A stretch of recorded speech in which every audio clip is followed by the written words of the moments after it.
En guise de résumé, dans cette séquence, j'aimerais revenir avec vous sur la notion de calque de réglage et vous rappeler que les calques de réglage de base permettent d'obtenir l'équivalent des réglages de base que nous avons déjà vus ensemble dans le menu Images, Réglages. Alors pour refaire un petit tour d'horizon rapide de tout cela, eh bien, si je reprends cette photo que nous avons utilisée précédemment, je vais me concentrer ici sur le calque de réglage teinte saturation que je retrouve en bas de mon panneau calque ici par le biais du bouton numéro 4 et là je vais demander ici dans teinte saturation un réglage dans la palette de propriétés autour des thématiques rouges de couleur pour obtenir un rendu différent de ma photo. Alors du jaune, du citron jaune, du citron vert, etc. Une saturation plus ou moins marquée, une lumière plus ou moins marquée. Ça, c'est un des calques de base en termes de calque de réglage associé à la fonction teinte saturation que je peux évidemment rendre réversible, effacer, supprimer. Dans un deuxième cas, celui-ci par exemple, où j'ai une image qui est relativement sombre, je pourrais évidemment me servir dans le même cas de figure des calques de réglage pour améliorer sensiblement soit la lumière et le contraste, soit les niveaux, sujet que nous avons vu précédemment. Et donc l'avantage que j'y vois ici, c'est évidemment de ne plus avoir à dupliquer ce calque, donc ne pas consommer, parce que cette image est quand même déjà lourde, et surtout de rendre mon réglage réversible à n'importe quel moment. Et bien à partir du moment où j'ai compris cela, je vais dans le bouton numéro 4, demander par exemple luminosité contraste, et ici, dans ma palette de propriétés, je retrouverai exactement les mêmes curseurs, les mêmes réglages que dans la palette Images, Réglages, Luminosité, Contraste.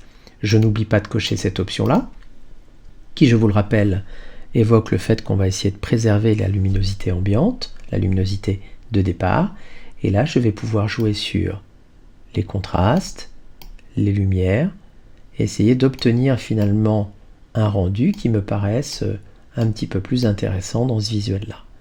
Par exemple, quelque chose de cet ordre-là. Donc ça fonctionne très bien.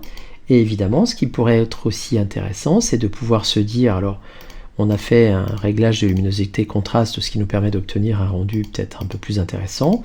Mais pour pouvoir comparer les rendus, pourquoi pas repartir de ce calque d'origine, qui est ici. Donc pensez bien à repasser sur le calque d'origine avant de démarrer un nouveau calque de réglage. Et sur ce calque de réglage numéro 2, je vais faire cette fois-ci un réglage de niveau. Donc réglage de niveau, avec ici à peu près la même fenêtre que dans Image Réglage Niveau, avec la possibilité ici de retrouver les couches individuellement. Donc en fait, la seule petite chose qui pourrait vous surprendre, entre guillemets, c'est que la fenêtre a un peu changé de forme, mais ça fait la même chose. Et donc, si vous vous souvenez de cette séquence dans laquelle nous avions parlé des niveaux, eh bien, en maintenant la touche Alt de votre clavier enfoncé, vous allez naturellement pouvoir faire réapparaître les points à un moment donné. Donc, on avait dit ensemble au départ qu'il fallait faire attention de les voir sans exagérer. Donc là, j'ai considérablement rehaussé les tonalités manquantes grâce à la touche Alt maintenue, pour essayer d'obtenir ici, avec l'œil qui correspond à l'aperçu, un rendu. Alors, on peut imaginer que j'ai peut-être un petit peu exagéré, mais vous avez compris que l'objectif était ici de comprendre que je peux cumuler des réglages. Dernier point un petit peu problématique si on n'y fait pas attention, eh bien, naturellement, la réversibilité est toujours valable, mais j'ai créé des calques de réglage qui se superposent. Et le risque, c'est d'oublier de masquer le calque de réglage qui ne m'intéresse pas. Ce que j'essaie de vous dire par là, c'est que quand vous avez des calques de réglage différents au-dessus d'un calque réel, pensez à activer le calque de réglage qui vous intéresse, mais évitez de tous les afficher en même temps. Pourquoi ? Tout simplement parce que ça se cumule. Et si j'affiche ce réglage-là, j'obtiens un rendu qui est satisfaisant, de lumière et de contraste.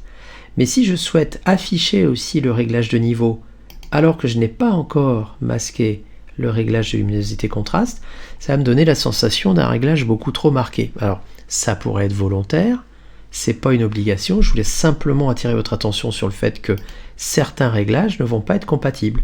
Donc, soit je fais une proposition avec un réglage de niveau, ou une proposition avec un réglage de lumière, et ça me permet à ce moment-là d'obtenir un rendu qui me paraît plus ou moins intéressant dans tel ou tel cas de figure. Donc là, j'aurai peut-être un peu plus de profondeur dans mon image, et là, j'aurai peut-être un peu plus de couleur et de luminosité dans mon image. Mais c'est un choix que je dois faire en connaissance de cause, et surtout en n'oubliant pas de masquer un calque de réglage si celui-ci ne me convient pas. Voilà, donc ça c'est très important de le rappeler. Les calques de réglage peuvent donc être cumulés, rajoutés, affichés ensemble, individuellement, et ce pour un rendu le plus optimum possible de votre visuel. Dernière chose, et je voulais quand même finir par une très très bonne nouvelle cette séquence, vous n'avez absolument rien consommé, et pour autant, vous avez quand même créé 2 calques de réglage supplémentaires. Imaginez ce que ça avait donné si j'avais dû dupliquer 2 fois cette photo de 54 mégas. Je pense que je serais à peu près à 160 mégas de consommation globale. Donc on a toujours ce gain de mémoire qui est assez génial quand on utilise les calques de réglage qui sont également réversibles.